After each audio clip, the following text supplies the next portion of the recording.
Hi friends, welcome to my channel Sundari creatives. இந்த வீடியோவில் நம்ம ஒரு பட்டர்ஃப்ளை வச்சு ஒரு ஃபேப்ரிக் கிளாத்தில் நம்ம பட்டர்ஃப்ளை பவ் எப்படி ரெடி பண்ணலாங்கிறத பார்க்க போகிறோம். அதுக்கு நான் என்கிட்ட இருந்த காட்டன் கிளாத் எடுத்திருக்கேன்.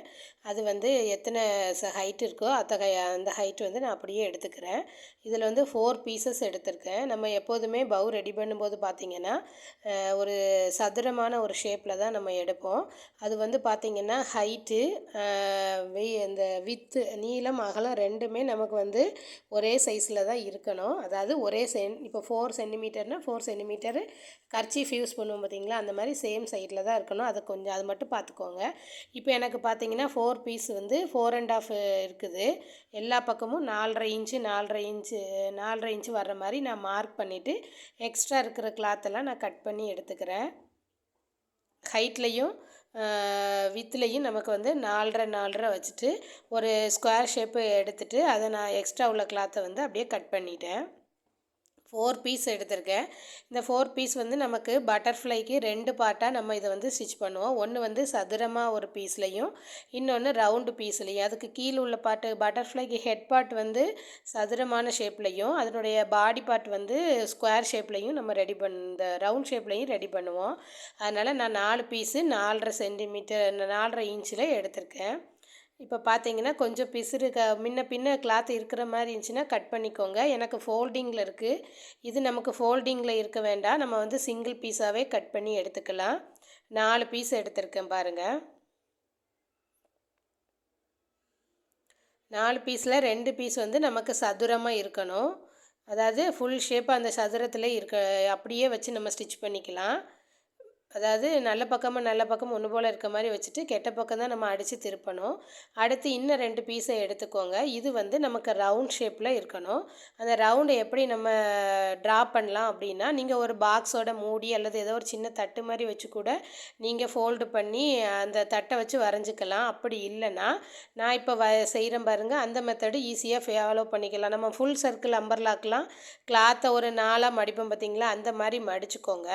ஃபோல்டிங் சைடு கீழே நம்மளை பார்த்து அதுக்கப்புறம் ஆப்போசிட்லேயும் ஃபோல்டிங் மாதிரி வச்சுட்டு ஒரு சைட்லேருந்து அதை அளந்து பாருங்கள் எத்தனை சென்டிமீட்டர் இருக்குதுன்னு. எனக்கு 2 இன்ச்சு இருந்தது ஒரு சைடில். அந்த 2 இன்ச்சு ஒரு ரேடியஸ் மாதிரி, அதாவது அந்த வட்டத்தை சுற்றி ஒரு 2 இன்ச்சு அப்படியே மார்க் பண்ணிவிட்டு நான் ஒரு லைன் போட்டு அப்படியே கட் பண்ணுறேன். இப்படி கட் பண்ணும்போது பார்த்திங்கன்னா நமக்கு ஒரு ரவுண்ட் ஷேப்பு கிடச்சிரும். இப்படியும் பண்ணிக்கலாம். அல்லது உங்களுக்கு இது கொஞ்சம் புரியலை அப்படின்னா ஈஸி தான். அப்படி உங்களுக்கு இது கொஞ்சம் கஷ்டமாக இருக்க மாதிரி இருந்துச்சுன்னா ஒரு சின்ன வாட்டர் பாட்டில் மூடியோ அந்த மாதிரி ஏதோ ஒன்று வச்சுட்டு ஒரு ரவுண்ட் ஷேப் வரைஞ்சிட்டு அதை கூட நீங்கள் கட் பண்ணிக்கோங்க. இந்த 4.5 இன்ச்சு கிளாத்தில் இப்போ நான் 2 இன்ச்சு மார்க் பண்ணிவிட்டு ரேடியஸ் மாதிரி மார்க் பண்ணிவிட்டு அதை கட் பண்ணி எடுத்துகிட்டு உங்களுக்கு காமிக்கிறேன் பாருங்கள். அதை கட் பண்ணிவிட்டு எடுக்கும்போது நமக்கு அந்த சதுரமான ஷேப்பு ரவுண்ட் ஷேப்புக்கு நமக்கு வந்துடும். ஏன்னா நம்ம சர்க்கிள் இதெல்லாம் பார்த்திங்களா எப்படி அல்லது நீங்களே ஒரு அப்ராக்சிமேட்டாக மார்க் பண்ணிவிட்டு எடுத்துக்கோங்க. பார்த்திங்கன்னா இப்போ கட் பண்ணிவிட்டு பார்த்திங்கன்னா நமக்கு இந்த ரவுண்ட் ஷேப் ஈஸியாக கிடச்சிரும். நீங்கள் ஒரு மூடி போட்டு கூட நீங்கள் கட் பண்ணி எடுத்துக்கலாம். இப்போ பார்த்திங்கன்னா நம்ம இதை எப்படி ஸ்டிச் பண்ணலாங்கிறத பார்க்கலாம். ஃபஸ்ட்டு நம்ம நல்ல பக்கத்துக்கு மேலே வச்சு கெட்ட பக்கத்து மேலே ஃபுல்லாக ஸ்டிச் பண்ணிவிட்டு கூட சென்டரில் ஒரு ஹோல் போட்டும் திருப்பிக்கலாம்.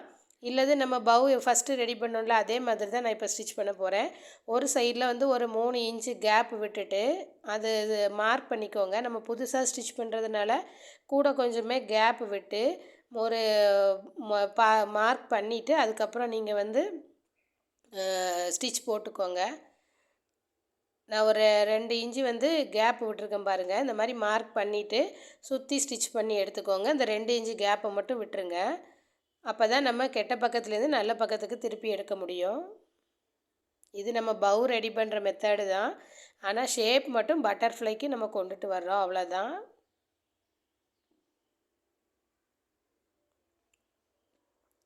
நம்ம ஒரே ஒரு தையல் போட்டால் கூட போதும், ஈஸியாக போட்டு முடிச்சுக்கலாம்.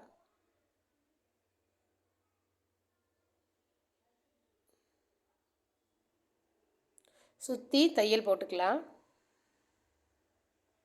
இந்த கார்னர் வரும்போது ஊசியை அந்த கார்னரில் நிப்பாட்டிட்டு அதுக்கப்புறம் அந்த ஹேண்டில் பாரை தூக்கி விட்டுட்டு அதுக்கப்புறம் திருப்புங்க. அல்லது அந்த இடத்துல தையல் விழாமல் இருக்கும். ஊசியை நிப்பாட்டிட்டு நெக்ஸ்ட்டு சைடு டர்ன் பண்ணுங்கள்.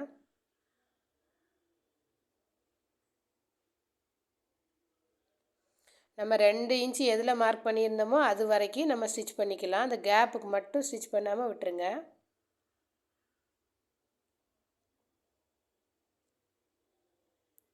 பார்த்தீங்கன்னா நம்ம இப்போ இதை ஸ்டிச் பண்ணி முடிச்சாச்சு. இப்போ அந்த கார்னர்லாம் கரெக்டாக ஷேப் வரணுங்கிறதுனால அந்த கார்னரில் மட்டும் லைட்டாக கட் பண்ணி விட்டுக்கோங்க. திருப்புறதுக்கு முன்னாடியே கட் பண்ணுங்கள். அப்போ தான் அந்த ஷேப் வந்து நமக்கு கரெக்டாக வரும். அந்த கார்னர் இருக்குது பார்த்தீங்களா, அதை சிசர் வச்சு லைட்டாக ஒரு சின்ன கட்டு மட்டும் கொடுத்துருங்க. அதை தச்ச நூலில் விழுந்துடக்கூடாது. லைட்டாக ஒரு கட் பண்ணிக்கோங்க. அப்போ தான் அந்த டேர்னிங்கில் நமக்கு வந்து ஷார்ப்பாக இருக்கும். அந்த சதுரமான ஷேப் வந்து நமக்கு கரெக்டாக தெரியும். அதனால தான் இப்படி கட் பண்ணிக்கிறோம். இப்போது நம்ம வந்து அந்த கேப் வழியாக அந்த கையை உள்ளே விட்டு நம்ம திருப்பிக்கலாம். நல்ல பக்கம் திருப்பிடலாம். ரொம்ப ஈஸி தான், ட்ரை பண்ணி பாருங்கள்.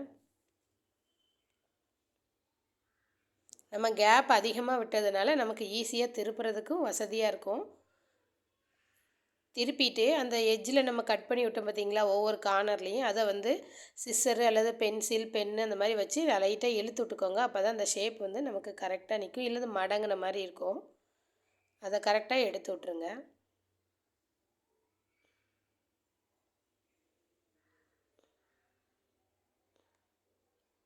இப்படி எடுத்து விட்டிங்கன்னா அந்த ஷேப் நமக்கு கரெக்டாக கிடச்சிரும். அவ்வளோதான்.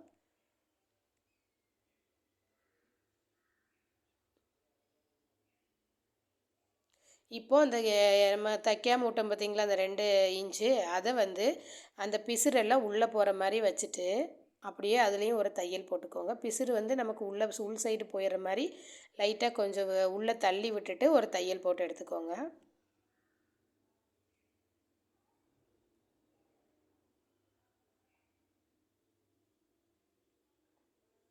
இந்த பட்டர்ஃப்ளை ஷேப் வந்து உங்களுக்கு எவ்வளோ பெருசு வேணும்னாலும் நீங்கள் ஸ்டிச் பண்ணிக்கலாம். எவ்வளோ சின்னது இதை விட சின்னதாக வேணுனாலும் ஸ்டிச் பண்ணிக்கலாம். ஆனால் வந்து நமக்கு 4 சைடும் ஒரே அளவாக இருக்கிற மாதிரி மட்டும் பார்த்துட்டு உங்களுக்கு எப்படி தேவையோ, சின்னதாக வேணும்னா சின்ன அளவு எடுத்துக்கோங்க, பெருசாக வேணும்னா பெரிய அளவில் எடுத்துக்கோங்க. இப்போ ஸ்டிச் பண்ணி முடிச்சாச்சு. வெளியில் பிசுறு தெரியல. அந்த கேப்பையும் நம்ம ஸ்டிச் பண்ணிட்டோம். இதே மெத்தடில் தான் நம்ம நெக்ஸ்ட்டு ரவுண்ட் ஷேப்பையும் நம்ம ஸ்டிச் பண்ண போகிறோம்.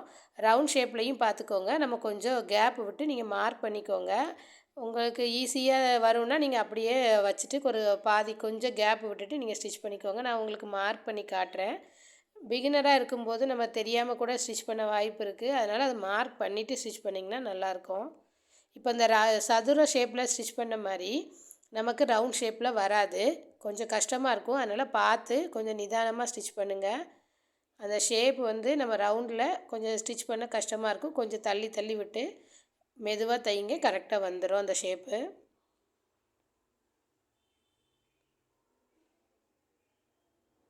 துணியை மட்டும் அந்த ஊசிக்கு நேராக கொடுத்து திருப்பிகிட்டே வந்துட்டிங்கன்னா அந்த ரவுண்ட் ஷேப் நமக்கு கரெக்டாக வந்துடும். அந்த 2 இன்ச்சு கேப்பை மட்டும் விட்டுட்டு அப்படியே ஸ்டிச் பண்ணிடுங்க. ஈஸி தான்.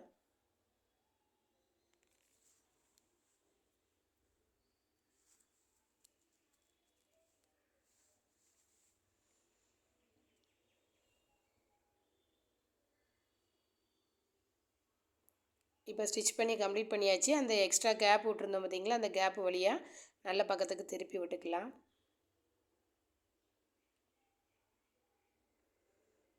உள்ளே ஏதாவது துணி நம்ம ரவுண்ட் ஷேப்பில் விட்டுருக்கிறதுனால நீங்கள் சின்ன சின்ன கட்டு கூட கொடுத்துக்கலாம். நான் கட் கொடுக்கல. ஆனால் வந்து கொடுத்தீங்கன்னா இன்னும் அந்த ஷேப் நல்ல ரவுண்ட் ஷேப் நமக்கு நல்லா தெரியும். உள்ளே துணி எதுவும் மாட்டாத அளவுக்கு நீட்டாக எடுத்து விட்டுக்கோங்க. இப்போ அந்த பிசுரை மடித்து தைச்சிக்கலாம்.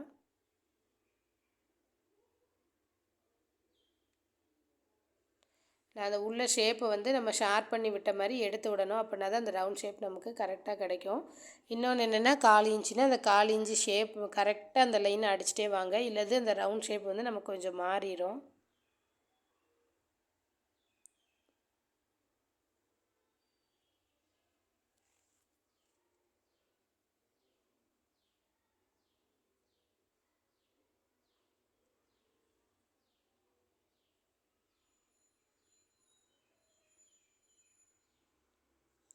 இப்போ நம்ம கட் பண்ணி முடிச்சாச்சு, ஸ்டிச் பண்ணியாச்சு. இப்போ பார்த்தீங்கன்னா இந்த ரவுண்ட் ஷேப்பை 2ஆக மடக்கிக்கோங்க. 2ஆக மடக்கி விரல் வச்சு நல்லா தேய்ச்சி விட்டுக்கோங்க. தேய்ச்சி விட்டுட்டு அந்த ரவுண்ட் ஷேப்புக்கு சென்டர் பகுதி நமக்கு தெரியணும். ஏன்னா அதில் தான் நம்ம இப்போ ஸ்டிச் பண்ண போகிறோம். அதனால் நல்லா ப்ரெஸ் பண்ணி விட்டு அதை நல்லா மடக்கிக்கோங்க. மடக்கிட்டு அதுக்கப்புறமா அந்த வந்து அதில் ஒரு லைன் மார்க்கர் வச்சு ஒரு லைன் போட்டுக்கோங்க. போட்டுட்டு அதே மாதிரி தான் இந்த ஸ்கொயர் ஷேப்பையும் முக்கோணம் மாதிரி மடிச்சுக்கோங்க. சென்டர் பார்ட்டு தெரிகிறதுக்கு மடிச்சுட்டு நல்லா விரல் வச்சு அமுக்கி விட்டுக்கோங்க. அமுக்கி தேய்ச்சி விடும்போது அது அப்படியே நிற்கும். அதில் மேலே பென்சில் வச்சு இந்த ஒரு மார்க்கர் வச்சு சாக் பீஸ் வச்சோ லைன் போட்டுக்கோங்க. அந்த லைன் மேலே தான் நாம் இப்போ வந்து ஸ்டிச் பண்ண போகிறோம். ஹேண்ட் எம்ப்ராய்டிங் நீடிலும் 2 லைன் போட்டு நான் த்ரெட்டு வச்சுருக்கேன். இப்போ பார்த்தீங்கன்னா மேலே வந்து சதுரமான ஷேப்பு நம்ம வைக்கணும், கீழே வந்து ரவுண்ட் ஷேப்பு வைக்கணும். அதுக்கு மேலே பார்த்தீங்கன்னா இப்படி நம்ம இந்த லைன் போட்டோம்ல, அது மேலேயே நம்ம ஸ்டிச் பண்ணிட்டு வர வேண்டியதுதான். இப்போ ஸ்டிச் பண்ணி முடிச்சுட்டு பார்க்கலாம். அதுக்கு நான் 2 நூல் ஹேண்ட் எம்ப்ராய்டிங் ஒயிட் கலரில் எடுத்துகிட்டு நாட் போட்டு வச்சுருக்கேன். ஏற்கனவே நமக்கு ஹேண்ட் எம்ப்ராய்டிங் ஸ்டிச்சில் நம்ம சேனல்லையே ரன்னிங் ஸ்டிச் போட்டிருக்கோம். எல்லாருமே இது ரன்னிங் ஸ்டிச்சு தெரியும். அப்படி இல்லைன்னா முதல்ல போடுறீங்கன்னா பாருங்கள். தெரிஞ்சவங்க இதை ஸ்கிப் பண்ணிடுங்க. கீழே இருந்து மேலே நீடியில் குத்தி எடுத்துகிட்டு அடுத்தால கீழே இருந்து மேலே அப்படி ஒரே லைனில் நம்ம ஸ்டிச் பண்ண போகிறோம். அடுத்து அந்த நீடியில் அப்படியே கீழே வந்து பஞ்ச் பண்ணி எடுத்துக்கோங்க. இதுதான் ரன்னிங் ஸ்டிச்சு. மேக்ஸிமம் எல்லாருக்கும் இது தெரிஞ்சிருக்கும் இந்த ஸ்டிச்சு போடுறதுக்கு. இப்போ பார்த்திங்கன்னா நம்ம திருப்பி கீழே இருந்து மேலே நீடியில் பஞ்ச் பண்ணி எடுத்துக்கலாம். எடுத்துகிட்டு ஒரு 2-3 இடத்துல இருந்து நீடியில் அப்படியே மேலேயே வச்சு கீழே மேலேன்னு அப்படியே குத்தி எடுத்திங்கன்னா நம்ம வந்து ஒவ்வொரு தடையும் கீழே குத்த வேண்டாம். நீட்டாக வந்து மேலேயே அப்படி த்ரெட்டை பிடிச்சி இழுத்தா வந்துடும் ரன்னிங் ஸ்டிச்சு. இது கொஞ்சம் டைம் நமக்கு சேவ் ஆகும். இப்படியும் நீங்கள் ட்ரை பண்ணி பாருங்கள்.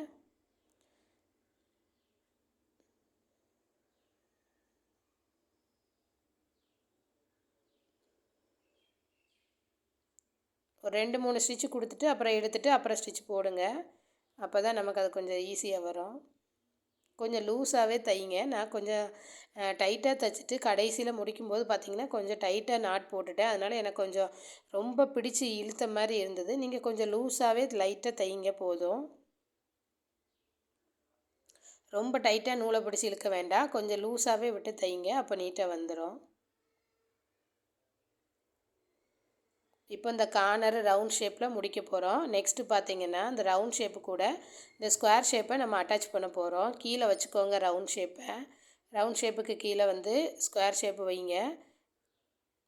வச்சுட்டு 2ஐயும் ஜாயின் பண்ணிக்கோங்க. ஃபஸ்ட்டு ஒரு தையல் 2 மேலேயும் ஒரு தையலை கொடுத்து 2ஐயும் முதல்ல ஜாயின் பண்ணிக்கோங்க. அதுக்கப்புறம் நம்ம ரன்னிங் ஸ்டிச் போட்டுக்கலாம்.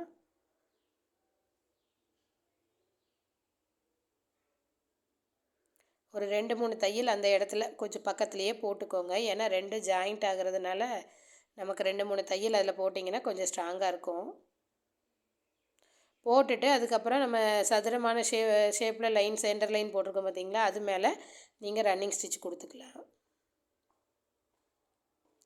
இந்த ஷேப்பு வந்து நீங்கள் சின்ன குழந்தைங்களுக்கு சின்னதாகவும் பெரிய பிள்ளைங்களுக்கு நமக்கு வேணும்னா பெருசாக கூட நீங்கள் அந்த லைனை மார்க் பண்ணிக்கலாம். அந்த லென்த்து வித்தெல்லாம் நம்ம விருப்பம் தான். எவ்வளோ பெருசுனாலும் தைச்சிக்கலாம், சின்னதுனாலும் தைச்சிக்கலாம். இதுக்குள்ளே நம்ம வந்து ஹேர் பேண்டை ஃபிக்ஸ் பண்ணி நம்ம ஒரு பட்டர்ஃப்ளை ரப்பர் பேண்ட்லேயே நம்ம யூஸ் பண்ணுற மாதிரியும் ஸ்டிச் பண்ணிக்கலாம். அதுக்கப்புறம் நம்ம கிளிப்பு இருக்கும் பார்த்திங்களா, நம்ம கிளிப்பில் வந்து சென்டர் கிளிப்பில் வந்து அந்த மேலே உள்ள பாட்டு உடஞ்சிட்டா வெறும் ஃப்ரேம் மட்டும் இருக்கும் பார்த்துருக்கீங்களா, அதை வந்து இது கூட வச்சு கூட நீங்கள் ஸ்டிச் பண்ணிங்கன்னா அந்த ஃப்ரேமோடு நம்ம கிளிப்பு மாட்டிக்கலாம் சென்டரில். அப்படியும் பண்ணிக்கலாம். நான் இது வெறும் பவு மாதிரி தான் ரெடி பண்ணியிருக்கேன். உங்களுக்கு வேணும்னா நீங்கள் அதுலேயே ட்ரை பண்ணி பாருங்கள். இப்போ இது ஃபுல்லாக ரன்னிங் ஸ்டிச் போட்டுடலாம்.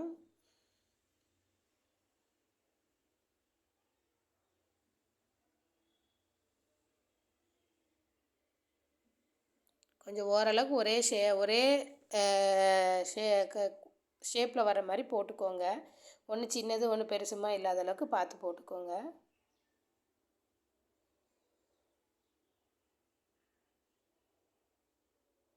இப்போ நம்ம இந்த கார்னருக்கு வந்தாச்சு.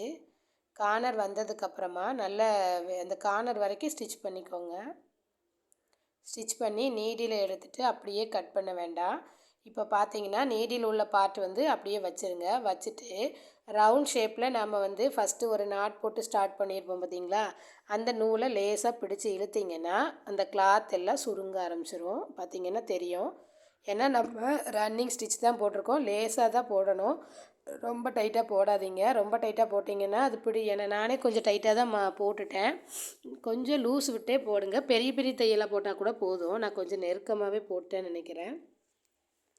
நீங்கள் கொஞ்சம் பெரிய பெரிய தையலாக போட்டிங்கன்னா நமக்கு கொஞ்சம் அந்த கிளாத்தை சுருக்கும்போது கொஞ்சம் லூஸ் கிடைக்கும். இந்த மாதிரி 2 கிளாத்தையும் நாம் வந்து அந்த ஷேப்புக்கு பட்டர்ஃப்ளை ஷேப்புக்கு தக்கன மாதிரி பவு மாதிரி சுருக்கிடலாம்.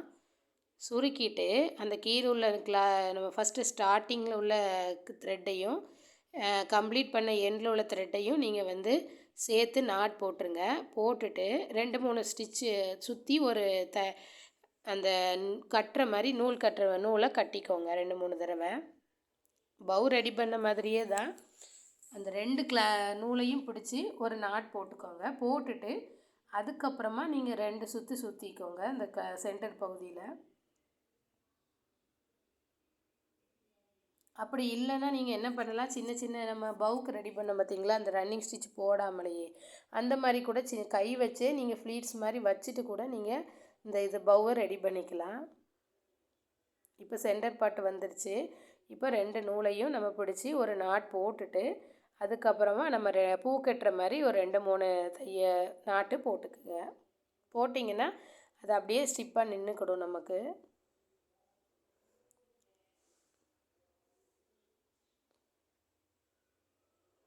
அப்புறம் நம்ம போட்டதுக்கப்புறமா அதை வந்து நம்ம அட்ஜஸ்ட் பண்ணி அந்த ஷேப்பை கரெக்டாக எடுத்து விட்டுக்கலாம். இப்போ இந்த நாட்டு போடும்போது நான் ரொம்ப டைட்டாக போட்டேன். நீங்கள் கொஞ்சம் லூஸாக போட்டுக்கோங்க. அப்போ தான் அதை பிரித்து நம்ம அந்த ஷேப்புக்கு தக்கன மாதிரி எடுத்து விடும்போது நீட்டாக வரும்.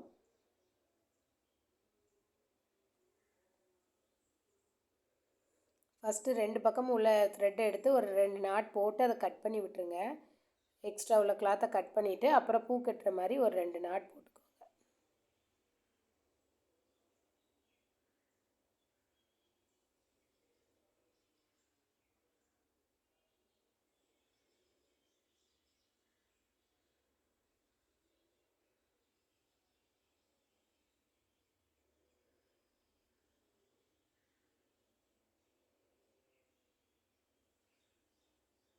நான் நிறைய டைம் சுற்றினதுனால எனக்கு ரொம்ப டைட் ஆயிடுச்சு அந்த சென்டர் பார்ட்டு. ரொம்ப டைட்டாக இருந்தால் நம்ம அதை பவு ஷேப்புக்கு இழுக்கும்போது அது கொஞ்சம் கஷ்டமாக இருந்துச்சு. அதனால் லைட்டாகவே நீங்கள் நாட் போட்டுக்கோங்க. ஆனால் அதை நாட் போடும்போது அது நல்லா ஸ்ட்ராங்காக போட்டுக்கோங்க, அவ்வளோதான். இது சென்டரில் நீங்கள் ஒரு ஸ்டோன் கூட ஃபிக்ஸ் பண்ணிக்கலாம். அது நம்ம க்ரியேட்டிவிட்டியை பொறுத்து ஏதாவது இதில் நீங்கள் டெக்கரேட் பண்ணுறதா கூட டெக்கரேட் பண்ணி நம்ம சென்டர் பவு வச்சுக்கலாம். அல்லது நம்ம இது ரீத் இருக்குது பார்த்தீங்களா, கிட்ஸ்லாம் போடுவோம்ல, அந்த ரீத்து மேலே கூட இதை நம்ம ஃபிக்ஸ் பண்ணிக்கலாம். இப்போ நாட் போட்டு கம்ப்ளீட் பண்ணியாச்சு. இப்போ இந்த பட்டர்ஃப்ளை பவ் வந்து நமக்கு ரெடி ஆகிடுச்சு பாருங்கள். நான் சென்டரில் டைட்டாக வச்சதுனால உங்களுக்கு அது சென்டர் பிடிச்ச மாதிரி இருக்குது. அதை கொஞ்சம் லூஸ் பண்ணி அந்த ஷேப்பை கரெக்டாக கொண்டு வந்துக்கோங்க. இப்போ நம்ம சென்டரில் வந்து அந்த நூல் கட்டினோம் பார்த்தீங்களா, அது வெளியில் தெரியாமல் இருக்கிறதுக்காக வேண்டி நான் என்ன பண்ணுறேன்னா, இந்த இந்த பீஸ்லேயே கட் பண்ண கிளாத் கொஞ்சம் இருக்குது. அதை 2ஆக மடித்து நான் ஸ்டிச் பண்ணி சென்டரில் வச்சு தைக்க போகிறேன். அந்த ஃப்ளீட்ஸ் வச்சு நம்ம சுருக்கும் போது அது வந்து ஃப்ளீட்ஸ் வச்ச மாதிரி அழகாக வரும். அதை நல்லா எடுத்து விட்டுக்கோங்க. அவ்வளோதான். இப்போ நம்ம பட்டர்ஃப்ளை பவ் ரெடி ஆயிடுச்சு. இந்த வீடியோ உங்களுக்கு பிடிச்சிருந்தால் லைக் பண்ணுங்கள், ஷேர் பண்ணுங்கள், சப்ஸ்கிரைப் பண்ணி சப்போர்ட் பண்ணுங்கள் சேனலுக்கு. இதே மாதிரி ஏதாவது டிஃப்ரெண்ட்டாக கிராஃப்ட்டு எனக்கு தெரிஞ்சதை நான் உங்கள் கூட ஷேர் பண்ணுறேன். நீங்களும் உங்களுக்கு இது பிடிச்சிருந்தா கமெண்ட் பண்ணுங்கள்.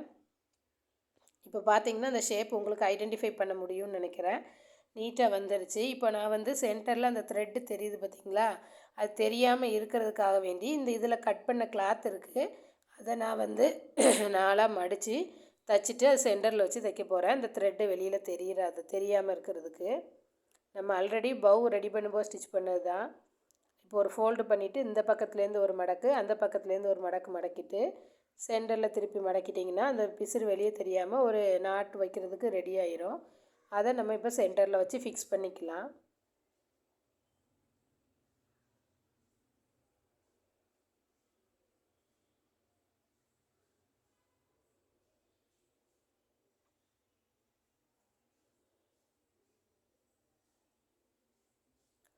நான் சென்டரில் வைக்கிற பவ் வந்து இந்த ஒரு நாட் மாதிரி போடுறோம் பார்த்தீங்களா, அது வந்து நீங்கள் லூஸாக கூட வச்சுக்கலாம். டைட்டாக வேணும்னாலும் டைட்டாக வச்சு நம்ம இந்த த்ரெட்டை ஹேண்ட் எம்ப்ராய்டிங் நீடில் வச்சு நீங்கள் 2 ஸ்டிச் கொடுத்துட்டிங்கன்னா அது அப்படியே நிற்கும் நல்லா. இந்த மாதிரி யூஸ்ஃபுல்லான கிராஃப்ட்டை பார்க்கணுன்னு நினச்சிங்கன்னா தொடர்ந்து நம்ம சேனலுக்கு சப்போர்ட் பண்ணுங்கள். இது வரைக்குமே சப்போர்ட் பண்ண எல்லாருக்கும் ரொம்ப ரொம்ப தேங்க்ஸ். ஏன்னா இது வரைக்கும் நேற்று பார்த்திங்கன்னா நம்ம சேனலில் 300 சப்ஸ்கிரைபர் வந்திருக்காங்க. அவங்க எல்லாருக்கும் ரொம்ப தேங்க்ஸ் சொல்லிக்கிறேன் இந்த நேரத்தில். ஏன்னா அவங்க வந்து என்னோடய வீடியோவெல்லாம் பார்த்து எனக்கு சப்போர்ட் பண்ணியிருக்காங்க. அவங்க எல்லாருக்கும் சப்ஸ்கிரைப் பண்ண அனைத்து ஃப்ரெண்ட்ஸுக்கும் ரொம்ப ரொம்ப தேங்க்யூ. இதே மாதிரி எனக்கு தெரிஞ்ச நிறைய டெய்லரிங் டிப்ஸு, அதுக்கப்புறம் அந்த மாதிரி கிராஃப்ட் எல்லாம் நான் ஷேர் பண்ணுறேன். நீங்களும் தொடர்ந்து எனக்கு சப்போர்ட் பண்ணுங்கள். இப்போ பார்த்தீங்கன்னா அது நம்ம சென்டரில் ஃபிக்ஸ் பண்ணுறதுக்கு ஒரு ரோப் மாதிரி ரெடி ஆயிடுச்சு. இப்போ இதை வந்து நம்ம சென்டரில் வச்சு ஃபிக்ஸ் பண்ணிக்கலாம். கொஞ்சம் லூஸாக இருந்தாலும் பரவாயில்ல, நம்ம வச்சுக்கலாம். அந்த நூல் வெளியில் நம்ம கட்டினோம் பார்த்திங்களா, அந்த நூல் வெளியில் தெரியாமல் இது வைக்கும்போது கொஞ்சம் நீட்டாக இருக்கும்.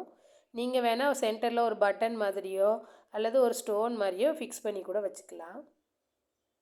இப்படி வச்சுட்டு கம் போடும்போது ஃபேப்ரிக் க்ளூ கம் போட்டிங்கன்னா கூட ஒட்டிக்கிடும். நான் இப்போ அந்த கம் இல்லாதனால நான் ஹேண்ட் எம்ப்ராய்டிங் நீடில் வச்சு தான் அதை லைட்டாக ஸ்டிச் பண்ணி எடுத்துட்டுருக்கேன்.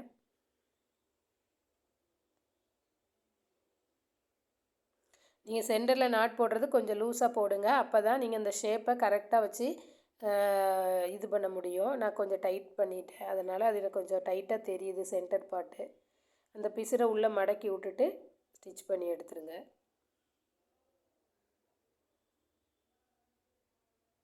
ஒரு 2-3 தையல் போட்டால் போதும், நீட்டாக வந்துடும்.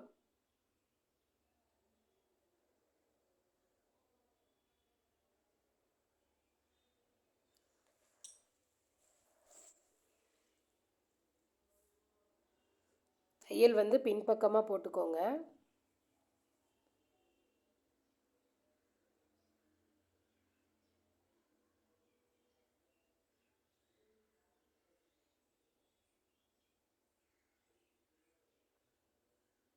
அந்த பிசுறு மட்டும் வெளியே தெரியாமல் நீங்கள் வந்து 2-3 ஸ்டிச்சு கொடுத்தா கூட போதும், அது நீட்டாக இருந்துடும்.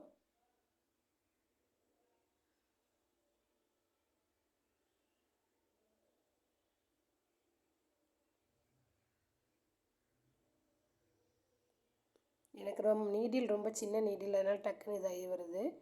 நீங்கள் கொஞ்சம் பெரிய நீடில் எடுத்துட்டிங்கன்னா இந்த மாதிரி கொஞ்சம் திக்கான கிளாத் தைக்கும்போது கொஞ்சம் ஈஸியாக இருக்கும். இதை ஸ்டிச் பண்ணியாச்சுன்னா அதிலே ஃபிக்ஸ் ஆயிரும். இந்த மாதிரி வீடியோ உங்களுக்கு பிடிச்சிருந்தால் லைக் பண்ணுங்கள், ஷேர் பண்ணுங்கள், சப்ஸ்கிரைப் பண்ணுங்கள். இந்த வீடியோ யூஸ்ஃபுல்லாக இருந்தால் கமெண்ட் பண்ணுங்கள். இப்போது ஒரு நாட் எப்போதும் போல் அது ஹோலுக்குள்ளே விட்டு ஒரு நாட் போட்டு கம்ப்ளீட் பண்ணிக்கோங்க. ஒரு 2-3 நாட் போட்டுக்கோங்க.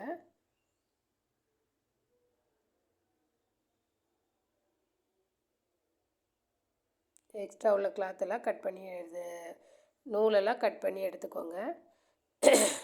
இப்போ நம்ம அழகான பட்டர்ஃப்ளை பவ் ரெடி பண்ணிட்டோம். அந்த ஷேப்பு வந்து நம்ம சென்டரில் போட்டதுனால டைட்டாக இருக்குது. நீங்கள் அதை கொஞ்சம் நல்லா விரித்து விட்டிங்கன்னா நீட்டாக வந்துடும்.